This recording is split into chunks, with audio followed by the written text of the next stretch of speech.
যে ওস্তাদ জি আজকে মাগরিব পর থেকে জিকির করার পরে সবাক আদায় করার পর থেকে দেখতেছি সবাক আদায় বললাম ওই সময় থেকে যে মাসুদ আলামিন ভাই ওনাকে ওস্তাদ যে মেনে নিছি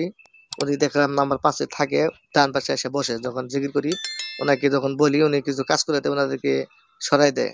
আবার দেখি আমরা দেখলাম খুব সুন্দর একটা হুজুর খুব সুন্দর আমার ডান পাশে বসলো উনি আমার সাথে আমল করলো এবং যখন বললাম ওনাদেরকে ডিস্টার্ব করতেছে ই করেন কিছু করেন পরে ওনাদেরকে কাইটা ফেলাইলো পরে চলে গেল পরে উনি আমার সাথে জিকির করতে থাকে জিকিরের দিকে বেশি মশগুল থাকে যদি বলি ওনাদের কিছু করো তাহলে কিছু করে তাছাড়া কিছু করে না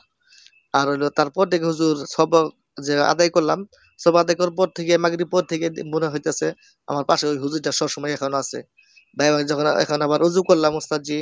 উজুর সময় মনে হয় যে আমার সাথে উজু করলো টিবল ঠাসি দিলাম ও আমার সাথে উজু করলো এখন আবার নামাজ পড়লাম ওস্তাদ জি মনে হয় আমার সাথে নামাজও পড়লো আবার ওস্তাদ জি মাগরিব পরে যে সবাক আদায় করে পরে দেখলাম যে রাস্তায় গেলাম রাস্তা যে মানে আল্লাহ আল্লাহ জিকির করলাম ওই সময় দেখি কিছু মহিলা জিন্নাত আমাকে গলা টিউ দিতে আসতেছে চোখ বন্ধ করে তারা জিকির করলাম তারপরে দেখলাম যে ওস্তাদ জি আকাশ থেকে এমন একটা সূর্য আসলো ওই সূর্যের যে একটা আলো ওই আলোটা ওনাদের যে জিন্নাত গুলো ক্ষতি করতেছে যে ওনাদের চোখে গেল চোখে যাওয়ার পর ওরা অন্ধ হয়ে গেল ওস্তাদ জি এরকম দেখলাম আজকে ওস্তাদ জি আসসালাম